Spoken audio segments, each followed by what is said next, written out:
we are relying very, very heavily on overseas trade, which I don't normally like to do, but I can't really see a great deal of choice in that one at the moment. Let's have a look at Moscow, see if everything is repaired. Nope, we're still waiting for this one here to be repaired. I should, though, let's have a look at the technology. It's this that I want in order to get this. So, where are we? Steam powered factory. So if I find my factory in Moscow,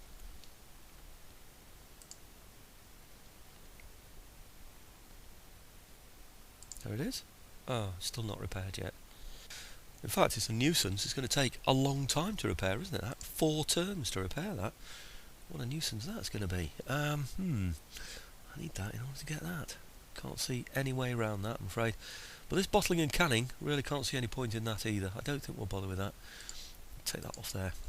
Somebody's recently told me that this fire in advance is quite good, so I think that I'll go for that one, actually. Certainly going to be better, I think, than bottling and canning.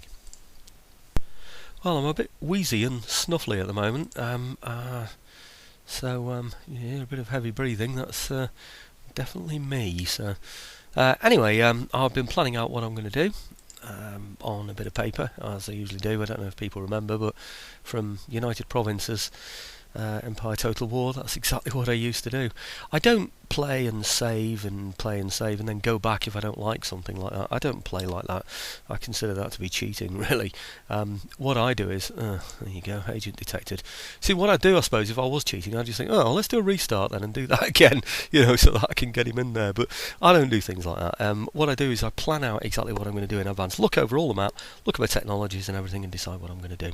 Anyway, what I have decided to do is, in order to relieve Austria, I've decided to attack the French. Now, I'm not sure how successful I'm going to be at attacking the French, because I've never actually attacked them before. Not only that, I've had some problems, as you know, with battles crashing on here if it doesn't quite work out. If they haven't been on quite the same terrain. So I really don't know if this is going to work out, to be honest with you. But I'm going to try a battle. I don't want to risk fighting an army like this one that I've just shown you just now. Well, the size of that one. Remember, I've been looking at this in detail, so I know exactly what I'm putting up with, or generally what I'm putting up with. I only know what I've seen there now, of course, but there you go. You see a large army. These Fusiliers are better than my musketeers. Some of my musketeers are better. Well, not better than theirs, but not bad. The 3 chevron ones are 80-46. But then he's got a 4 chevron one, you see, as well. So anyway, he's got 1400 against my 1600, so he's 200 down, and he's also some of his are made up from armed citizenry as well. That's the advantage that we have. We also have an advantage with the cavalry as well.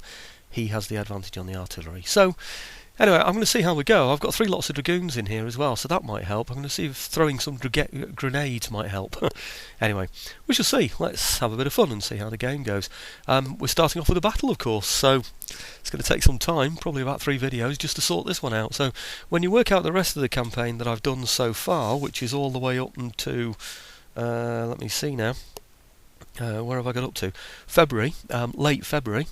So that's what I've got planned out. Doesn't mean I can't change any of those things. They're only on paper up until the late February. It depends really, I suppose, on how this battle goes. Because if I lose too many troops, or even if I'm defeated, then obviously I won't be able to go ahead. And that's the way it works for me, I'm afraid. And I would just fight this battle, and then I'd have to go back to the drawing board and work out another set of plans for the future. But anyway, let's go ahead with the battle and see what we get.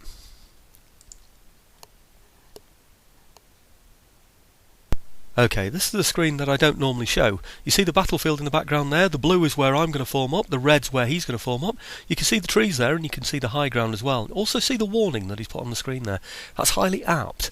In other words, he's saying that this enemy is in a position where he can withdraw to higher ground.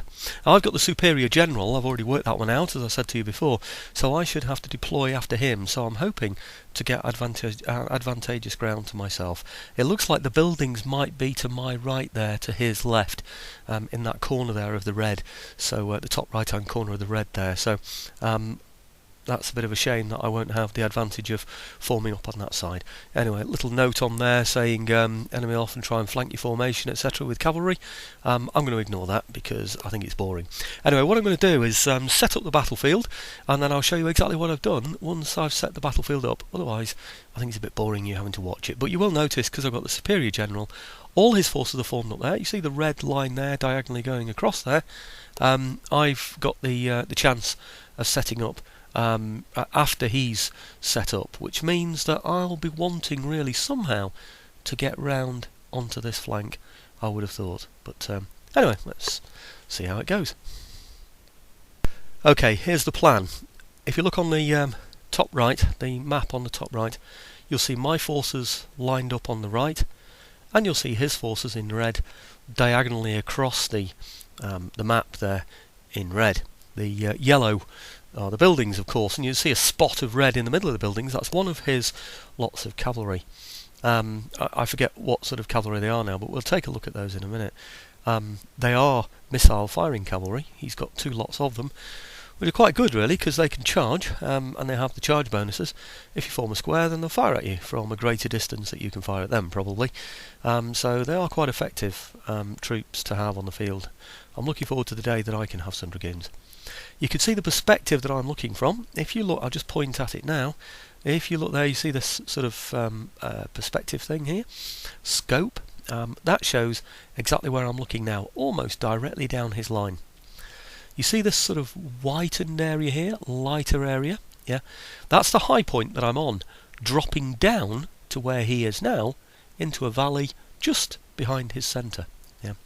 You'll notice that he's formed up along here, so I've got to walk over a ridge, yeah, in order to get to him. His idea is, of course, that I'll march over here. As I march over here, he can then fire at me. I can't use my artillery across here because I can't fire over the hill. So I have to find a vantage point to put my artillery on.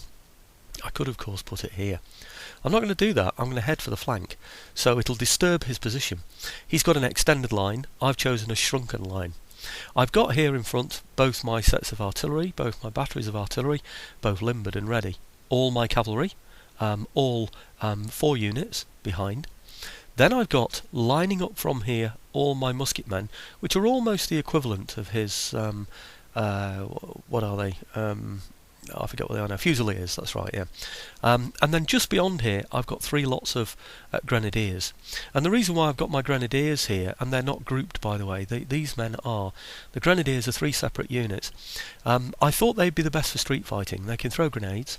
Not only that, but if this lot here bunch to come down here, then these are going to take the main shock of the attack from the enemy if he decides to come at me. So I put my general here, as you can see, the white cross. That's my general. He has a radius of control of around about this here, this sort of area here, which means that what he can do is, in fact I've got general on the screen at the moment, if you just look down there, you see the trumpet there? Well, you could see, it tells you exactly what it does there. That's the general's sphere of influence, well, that I've just outlined above. What happens is, if I blow that trumpet, it gives them a morale boost during times of trouble. It'll stop them from routing, and it'll bolster their morale if they're about to rout as well. So it just sort of reinforces the troops a little bit in terms of morale in that area there, which I think might be the place that it's needed the most. Right next to the general is the Opal Cheney. Now, I'm sure Doggy Dog can tell me how to pronounce that, but it seems to be written as Opal Cheney, which are kind of militia. That's the unit down here, right on the right hand side. You see those down there, the Opal Cheney. So that's the plan, and we expect to form up here, fire down this line here, give him some great shots if he comes at us, back it up with the cavalry, and advance the line through here, so that while he's trying to jumble up or reform himself, we can then get some effective musketry fire across there. Okay, let's get on with the battle. Right, here we are in the middle of the battle. You can see everybody's moving in the way that I've asked them to. Everything's got one of these little chevron type things on here. It means that they're moving. It's like a kind of arrow, basically. As you can see, I'm moving the artillery up. I'm going to speed those up a little bit, actually, get them to run. And I'll get these to do the same as well. I've got to watch out for his cavalry mainly, not picking on my artillery. You can see how he's altering his line in any way that he possibly can. I'm hoping to fill up this gap, the way that I said, across the top of that ridge. I'm also hoping to take the top of this ridge, and we're almost there, as you can see, so that we can fire down onto these positions.